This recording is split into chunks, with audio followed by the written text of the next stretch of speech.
everyone. Welcome to the newest episode of On That Note with Parker Whirling. Today's guest is a Los Angeles-based singer-songwriter, multi-instrumentalist who produces all of his own music. I've been a fan of him for over 2 years now since I first heard his song, Hit or Miss. He's got a new album that came out in late June called Where Have All My Friends Gone? And I'm incredibly excited to have him on the podcast today. BOYO, how are you doing? BOYO, thanks for joining me on the podcast. I've been meaning to have you on for a little bit. Yeah, no problem. Thanks for having me. It's an honor. Yes, so I was refreshing on your music because I've been a fan for a couple years now. And when I first listened to your newest album, Where Have All My Friends Gone? I immediately thought it sounded very different than the rest of your discography. And my first thought was there anything different about your songwriting process or your recording process that kind of changed it from your previous releases like Dance Alone and your other two? Yeah, I think I made this one. It's a weird kind of dichotomy because I recorded it mainly alone. Like I make a lot of my recordings alone and mix them alone, but I sometimes will have friends drum on stuff or just have like random friends come over. And like when I was living with roommates, they were all in bands, so I'd have people just like guest on songs playing random instruments. But this is like the most like solitary like recording where I just like got back from a tour and I just kind of was just like I had an idea of how I wanted things to sound. But then ironically the mixing, like I did rough mixes and got the sounds, and then I sent them to an engineer for the first time, and then I had another guy kind of like mess with stuff afterwards. So I think it might just be a mixture of like doing stuff more alone and then less alone. I don't know, like a weird combo of just like a little change in process. Yeah. Did you work with Chad Copeland before? He's the engineer, and he Yeah. also worked with Bronco and Sufjan Stevens, which is just crazy. That must have been a cool experience. Yeah, we've never physically taught like met. We've only done it over like sending files via the internet. But he's friends with the label that I'm on. Like he's done a lot of good work for them, Park the Van, and they were just kind of like, they were happy with my mixes, but they just said, Chad could really do an awesome job beefing him up. And I had never worked with him before. I just loved his work. And I was like, yeah, if he's down and willing, like, cool. Like, why would I, I don't want to reject someone with better ears and gear and experience than me, because I'm just like, I make everything sound kind of the same after a certain point. So did you have a discussion with him at some point being like, okay, so these are where these songs are at. I want them to kind of sound more like this? Or was there, what was that collaboration process? It was more like micro notes, like, because I think there was an unspoken sonic understanding with Chad because he made records that I like, where we both like drums that are really punchy and like tapey, and there's just certain things that we like. But he also went into, like, initially when I would give him notes, I'm a little scared of things being a little too high fidelity and clean, or like there's too much low end, or I cut a lot of stuff out to make it sound tapey. But he would send me back stuff that was genuinely ran through tape, but it sounded cleaner. And I was like, you know what, I might need I would give him little notes saying cut the cymbals are a little too washy, blah blah blah. But at the end of the day, we had such a mutual understanding that towards the end of the mix notes, I just kind of I relinquished a lot of the power to him because he knows best. He's older and wiser, and I'm just, my ears, I have a limited, scope, I guess.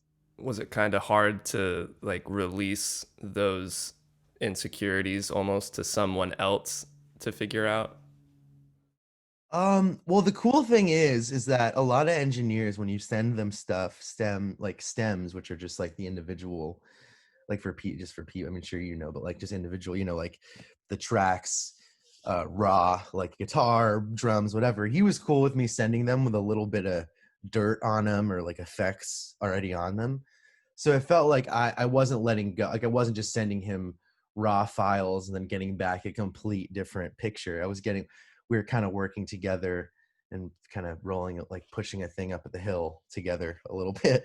So it didn't feel, I wasn't blindsided, but it was a little, it's a little, makes you a little insecure to have like, I don't know, me personally, like it was just like subby, like more bassy, and I was like, damn, this is a little more present than I'm used to. But I was like, he knows what's good, so let's just let him do his thing.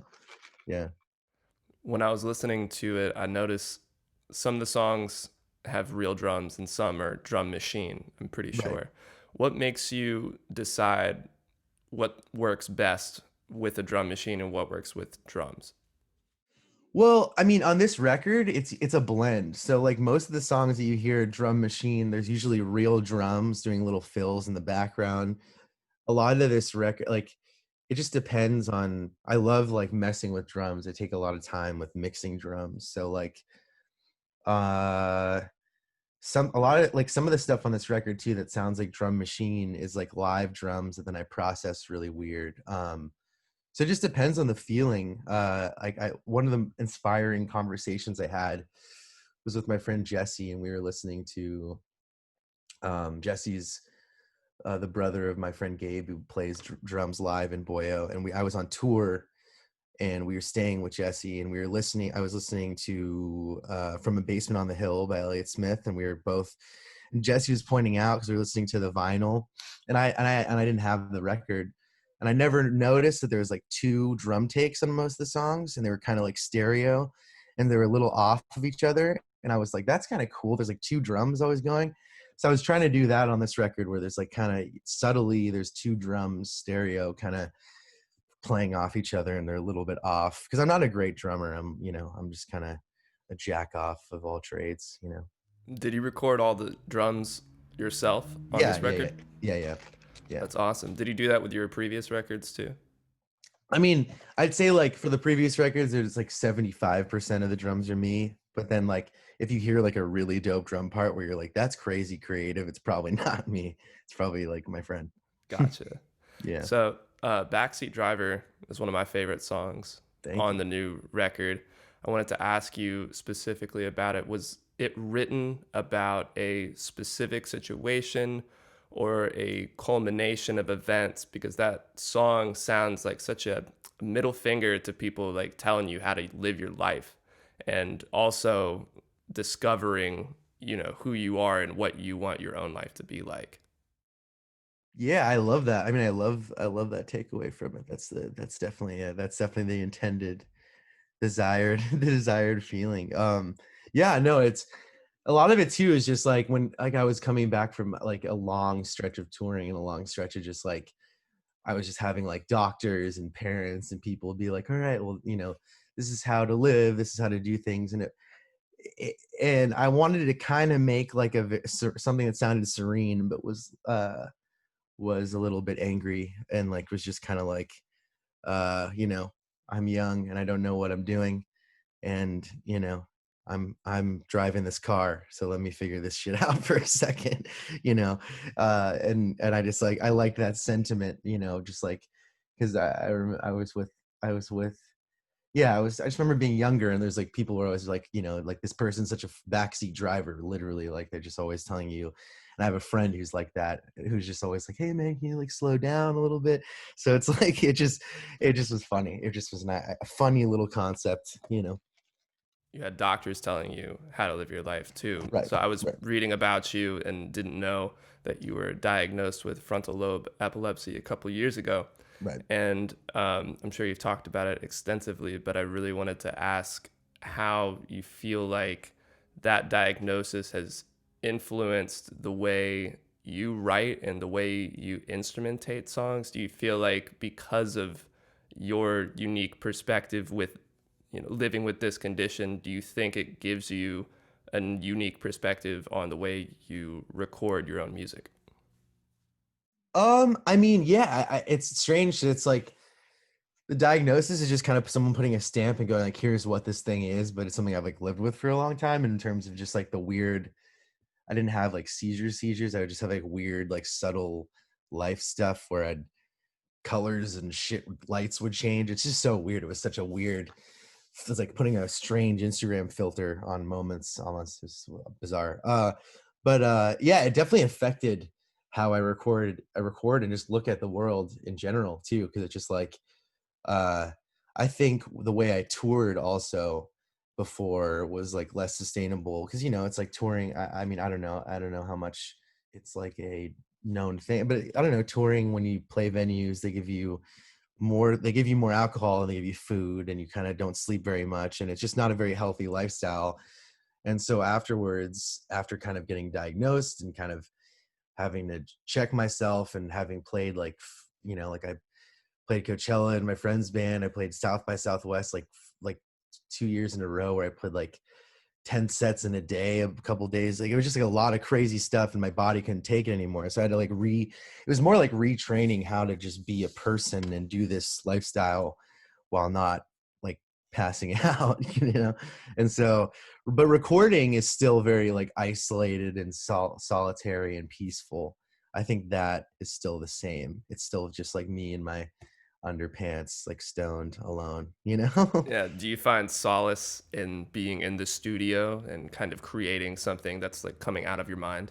Big time, big time. Yeah, I mean, I love it. I love it so much, because I do it at home. I don't have to go. I don't have to go.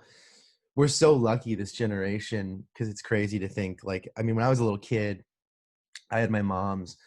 My mom's a journalist, and I had her. She had like those one track tape recorders, one shot kind of things, and I had that to demo stuff. And I remember, the dawn of the iMac, and we got the iMac, and it was like, holy crap, we have iMovie and GarageBand, and we can multi-track and edit. It was like, that blew my mind. And so that changed recording. And I remember not leaving my room for months, just recording on GarageBand. And then getting older, now we have these crazy, you can do anything on a computer. So it's just kind of like, quarantine is definitely dark times, but I'm trying to use it wisely, just making a lot of stuff. Yeah, it's funny that in this world, people will still find a way to complain about the technology at their fingertips. I'm like, Right. somebody will say like, "Oh, iMovie's no good. You need Premiere." I'm like, I do this whole podcast on iMovie, and I didn't have to buy anything. Like, No, and so iMovie is based. I mean, iMovie is, to me, like, having used a little bit of Premiere, and like you can make a, like, and I've watched, like, I was checking out the podcast and stuff. Like, you never look at something and go, oh, this is made on iMovie. No one, the average watcher, is never going to say that. right, Not how it works. right. People look at the final product and then they decide, is this good? They're not thinking about the process unless, they're really into that sort of thing. And that's a Right. tiny percentage of people. Exactly. Yeah, and it's liberating. It's super liberating and cool. Absolutely. I mean, and Zoom, the fact that we can do this right now and I could Zoom with anybody in the world to record a podcast is unheard of in any other time in history. Yeah, it's unbelievable, and I feel like also, like, we're in such a age of like needing good content too, and we have these platforms where it's like, let's just do it. Like, my friend the other day was just presenting me all these cool ideas of like content creation with the stuff that we have at our fingertips, like free stuff on our computers to make with iMovie, with OBS, with certain things, just streaming. And just because we're nerds and we love anime and just doing Twitch things, and he's just like, dude, we have so much time on it, like, let's just make things. And it's inspiring. So it's, yeah, and I think doing stuff like art like arts podcasts are important, because that's how I pass the time, is listening to things like this, and getting inspired by hearing other artists. Right. And we don't need those traditional channels of, No. having to pitch a script to like 20 executives and then maybe they want to change it. And now it's suddenly you have to go through all these hoops to get your baby to life. And now it's like you have an iPhone, you can record yourself, you can do pretty much anything. Right. Well, yeah. I mean, I was doing some reverse stalking. I saw that because I saw you act, and you've been in some indie stuff, like, and like that's I think, like, I love indie film, and like I think that's like it inspires me, like, as an artist too, like people making, like, because film is such a, like, it's like manning a ship. It's like, there's people doing the sales but the fact that you can still get a team together in an independent setting and make something great is really cool. you know. Absolutely. Yeah, that's So yeah. cool. That's cool. You were reverse stalking me. Shout out Yeah. to Karen Main from Yes God Yes. That's probably the indie film you're talking Yeah, about. yeah. It's on my queue. I'm like gonna watch that. I'm really excited. Yeah, it's really good. She did a great job, and there's something to be said for uh, manning an independent project where it's like big enough that it's clearly still a production, but it's not like a $50 million thing. It's like there's a lot of care, a lot of extra care that I think goes into an independent project. Totally. And it's also, I feel like those are the things that are starting to get cherished and championed, and that, with the A24 stuff, just stuff that we like our generation will, digest and eat up. And it doesn't matter what platform, if it's on streaming, if it's in theaters, it's just like it's about the product. It's not even about the means of getting it. So yeah, it's super liberating and inspiring. Super dope. So, getting back to some of your music, you just released a song with local opener called OU. I hadn't heard that until you told me yesterday you were down to do the podcast. So I went and checked it out, and I really love it. I wanted to ask how did that song start off, and how does your mindset change, if it does at all, when you're working with someone else? Well, yeah, I feel like, I mean, you can probably relate, because it's like, like when you work with people like acting or doing podcasts, you're trying to do something like bespoke to like that person, or get into their world. And it's like with making songs with people, especially if I'm featuring on their thing, like I don't want to like shove my aesthetic too hard into the vibe. I want to try to fit a little seamlessly, where it doesn't, they're not like, okay, there's the boyo person, geez Louise. So it's like, yeah, so I just tried to, Johnny is like a person, they're from that band Okie Dokie, and they have a side, that's their side project. So they send me the instrumental and the chorus, and I just like filled it in with kind of like crooner verses, because that's just what I thought I needed. And it's just like whatever stuff needs, like it's super fun to just like kind of play puzzle, like connect the dots with friends stuff, And this was all virtual. all virtual. Yeah, because I Wow, think he is I've never met him in person. It's he's in Nashville, I think. Yeah. So, you know so the joy of crazy. the internet. It's like postal Yeah, service shit. Yeah. yeah, exactly. We're all postal service nowadays. Yeah. Yeah, it's crazy. It's crazy. So, you've been in this for over 4 years. You've been putting out records for over 4 years. It's a good while, and it's not even just 4 years, but you've got 4 albums and EPs alongside of that. Mhm. What growing pains did you go through over the last 4 years that you would like to, give advice for aspiring musicians, to tell them, like, hey, you're probably going to go through this. Oh, well, yeah. I mean, like certain things just aren't going to resonate like how you think they are, and then certain things will resonate. I mean, I don't know.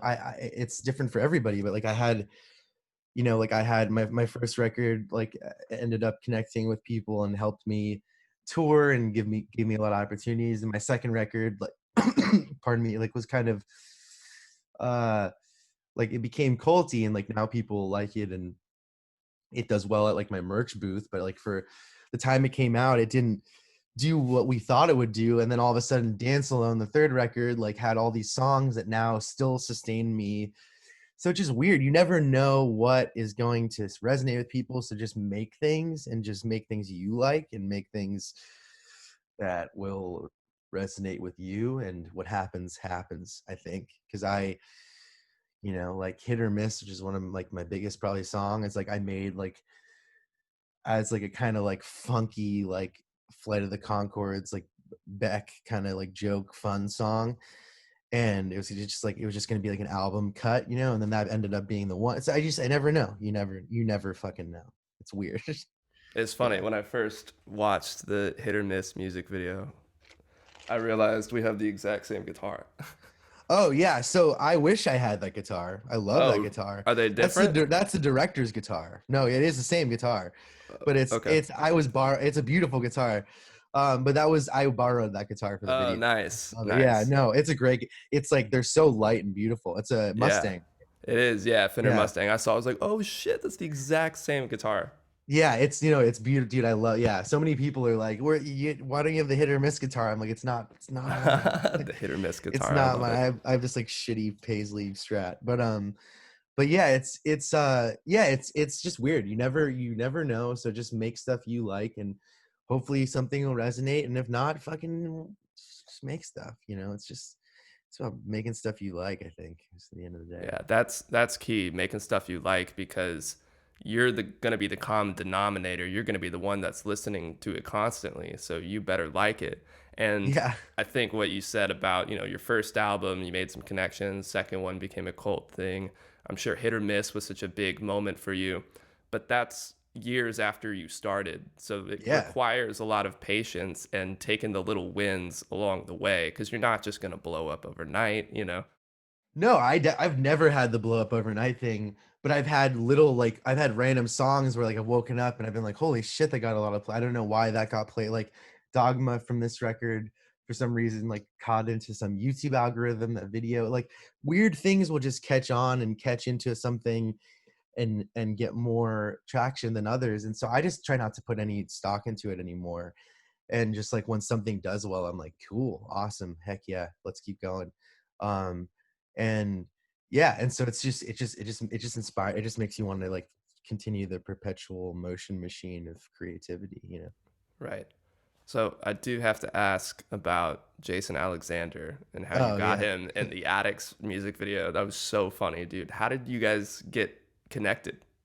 Yeah, so my dad is like, so I mean, it's a kind of, it's lame, it's a lame explanation, but yeah, so my dad is like a comedy writer, and like in the 90s he was kind of like in the scene of like LA comedians. And so I grew up like knowing Jason, and like having, like having him be kind of like a figure around my life. And he actually like, like it was, I would never like out of like some nepotism weird thing like ask someone, hey, like you need to do something for me as a favor.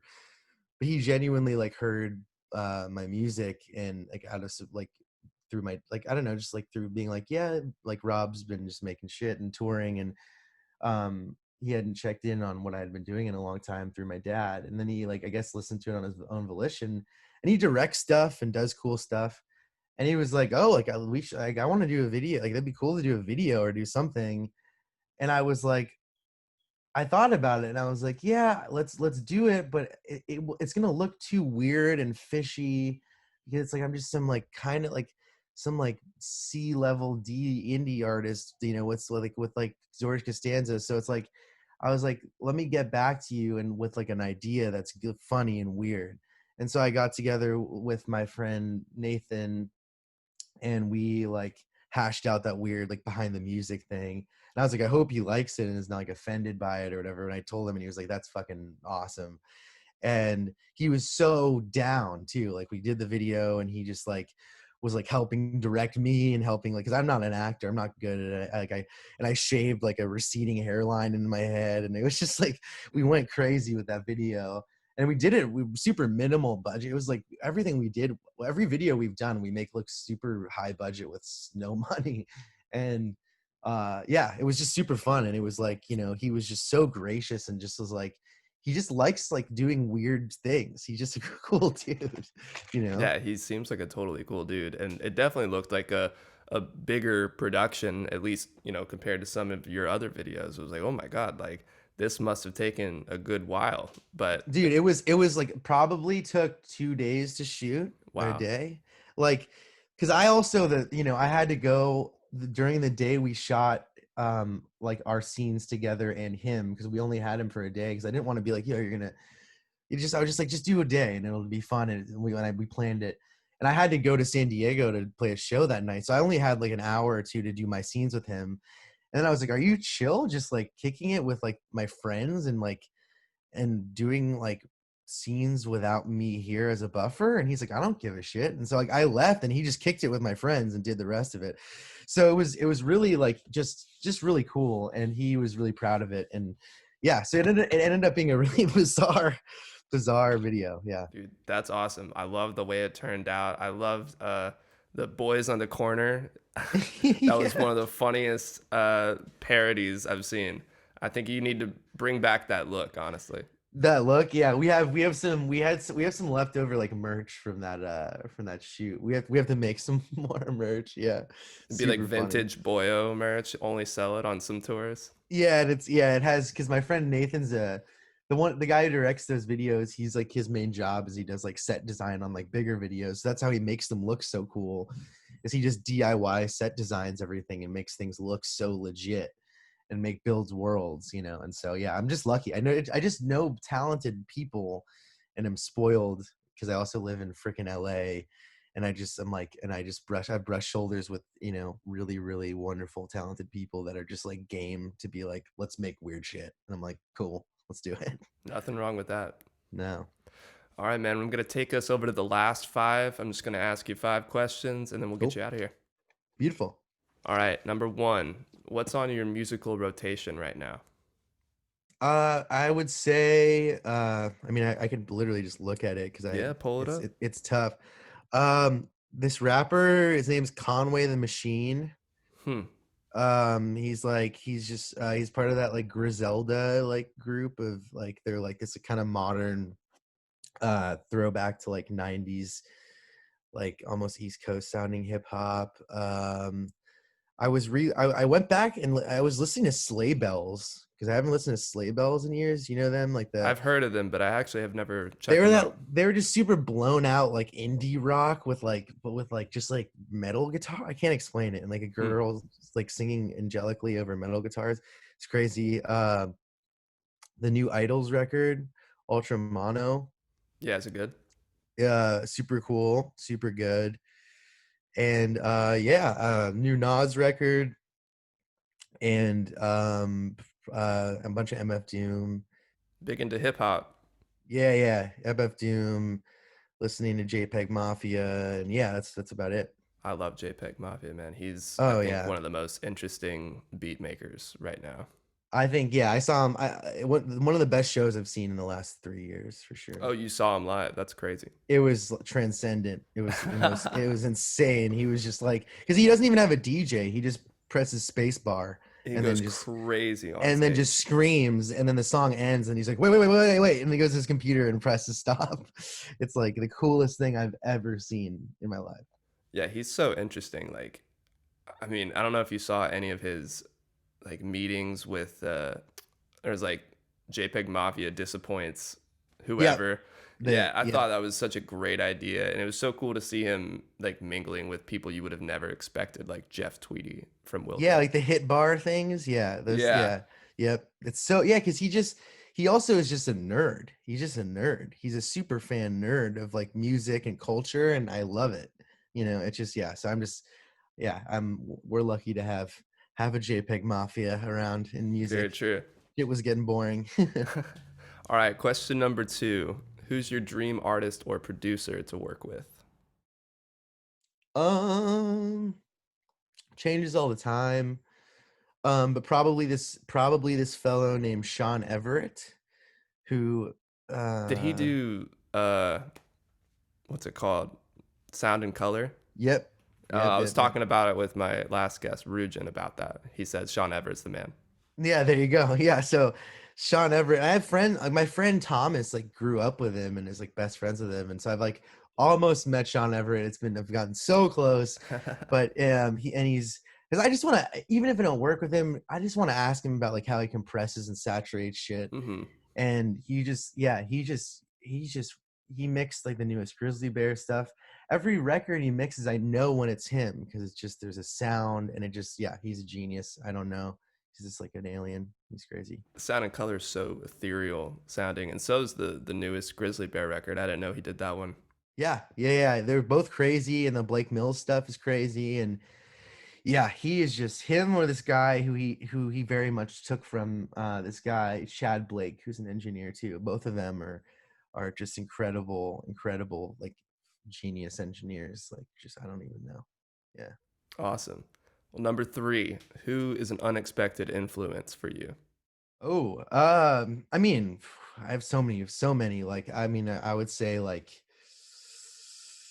I really like Lauren Hill. I really like I mean, I'm just saying unexpected because it's just like not in my genre, I guess, not like into my exact lane. I really like. I'm just like looking at my vinyl and CDs that are sitting around. I like, yeah, like Jay Dilla and like Nujabes. Your drums definitely have a hip hop influence. I didn't think about it until now after you Thank start you. mentioning all these people.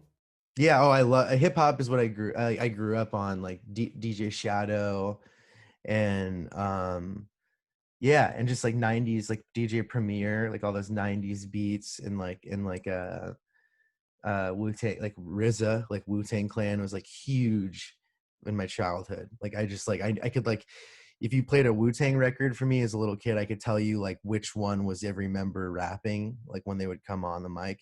So it just that kind of thing. It just was like in my psyche. That's awesome. Yeah. All right, number 4. What's your next piece of equipment on your wish list? Whew. I mean, shit that I can't afford, man. Yeah, Like of I, course, of course. You got like to think high. if I'm thinking high, I mean, like I would love to get like one of those like crazy. The guy from Onio Tricks Point never has like he made the Uncut Gem soundtrack with that like new Moog one, I think it is, Okay. and I would love like I'd love that. But I have like patches on my computer that sound the same, so I can't justify it, but the feel of it, man. Oof. It's all about the hardware, dude. It's all about the hardware, but it's that money. Yeah. Exactly. So that's funny because my last question, basically, I think I already know what you're going to say based on your previous answer, but what is your favorite A24 film? Well, I mean, I love Uncut Gems because Uncut Gems is amazing, Mm-hmm. but it's hard because it's like there's certain I don't have a favorite because I have ones that serve like my favorite A24 one in terms of family drama and horror. Like if I was going to show someone who loves that lane, I would go for Hereditary. And but if I was going to show someone like who loves like a kind of like gritty Scorsese Tarantino stuff, like as much as I love Uncut Gems, I know it's like not for everybody. I'd probably go Good Time. So I don't know. I like so many. I love The Lighthouse. There's just I it just like switches all the freaking time.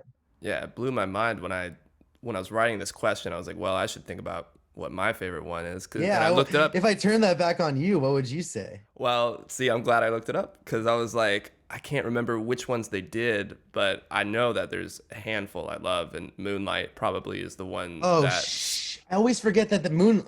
I always think that Moonlight was a big, like a huge studio for some Right, reason because it looks so like different. Like it looks so like the hue of it, like that blue hue and everything, doesn't look like A24 to me. I don't know why it doesn't. It looks like so expensive. right. Um. Oh, Moonlight's like one of my favorite movies of the last 10 years. So Moonlight. How do you choose then? Holy crap! Exactly. It's not easy, but Moonlight was up there for me, and so was I love The Lobster. I think that's a funny movie. Oh, do you ever see Killing of a Sacred Deer? I think I watched like 10 minutes. It was super late, so I was like, this is gonna be too much for me to get into right now. Okay, if you like The Lobster, it's the same director, Right. and it's one of the most twisted movies I've ever seen in my life. It's That's what I've heard. Everybody says it's like incredibly disturbing. well, and it's disturbing, but it's like there's some movies that are disturbing, and you're like, okay, I get it. You're just disturbing to disturb, but it's like there's this. It's allegorical about like the medicine and how, and also the kid who plays the main whatever the main antagonist, I guess, is just so chilling. And I don't know, one of the best performances I've seen from like a 20 something indie person in an A24 movie. It was insane. Right. I think it's on Netflix, so maybe I'll have to Yeah, watch I mean, it. just be ready. It's like it's gonna like Yeah. you're not gonna like you're not gonna be like snacking on popcorn watching that movie. Right. Hey, I love those kind of movies, honestly, where you can Yeah, just like kind of get sucked in and you're in it for 2 hours. Like that's what Uncut Gems felt like to me. Like there was I'm no glad. there was no like what whoops, there was no looking away from this film. Like you had to be there the whole time. And I know some Yeah, people who it's didn't like Uncut Gems. I really liked it, but I also didn't think it was like the most amazing, intense thing ever. Like, I thought it did a great job, but I feel like I wish I went into it with less expectations. Right. Because it was so overhyped. I mean, and like my family, like no one in my family liked that movie. And it's also because like my dad's watching it and he's like a neurotic Jewish guy who looks exactly like Howard Ratner. So he's watching it and I'm like, no kidding, you don't like that movie. And then my mom was just like, she's like this, so sweet and like, doesn't like to see people fail nonstop for 2 hours. So to her, she's just like, and it's just like, but to me, I was like, I think also, uh, you know, you and I think probably appreciate film in a way where it was like, I think the subtle dynamics of that movie are very appreciated because it seems like a roller coaster ride that constantly punches you in the face, but I think there are moments of levity with like the daughter and Right. the trunk. There's certain scenes where you're like, Yeah, holy crap. exactly. Yeah. I'm glad you're such a film fan. I really wasn't quite sure. I just knew you liked that movie, so I'm glad we got to Oh talk no, I about mean, film I as well. I love film. I mean, I write scripts on the side, like on when I don't record. Like I film is like my I would say my second love, but it's almost rivals music. That's sick. Well, Yeah. you're gonna have to get your feature out there pretty soon. Yeah, I mean, yeah, if it's good enough, if it's good enough, yeah. Awesome. Yeah. Well, Boyo, do you have any music you have planned on coming out you want to talk about before we get out of here? Yeah, I mean, I mean, I don't know. I mean, I can probably say it doesn't matter. But like I have because it's like my label's not gonna be pissed because they'll it's a tied to my other record and it's not like I'm Okay. just Yeah, don't say anything that's gonna get you into trouble. no, it's whatever. They're not gonna be mad. But it's I have like a second disc to my new record that's coming out in December, I think, like Where About My Friends Gone disc 2, and it's like kind of poppier and has some kind of has some different vibes, like 12 songs. So I'm excited for that. And yeah, it's what's coming out. Awesome, man. Well, I Yeah. can't wait. That sounds great. And Thank you. I think that's going to end our time here. On that note, Boyo, thank you for coming on. I really appreciate you joining me last minute, too. It really helps me No out. kidding. Yeah, no Yeah, problem. seriously, this has been such a great time. I've been wanting to talk to you about your music for, I mean, a long time since I discovered Hit or Miss like 2 years ago. So this is really cool for me. And like I said, I appreciate you coming on. Oh, of course. It's cool for me, man. It's been a pleasure. Yeah, thank you. Yeah, well, let's talk again soon, and your episode will be coming out tomorrow. All right, awesome. Yeah, send me the link. I'm stoked. I will. Sweet. Awesome. All right. Robert, thank you, man. I'll talk All to you right. later. Later, brother. See you.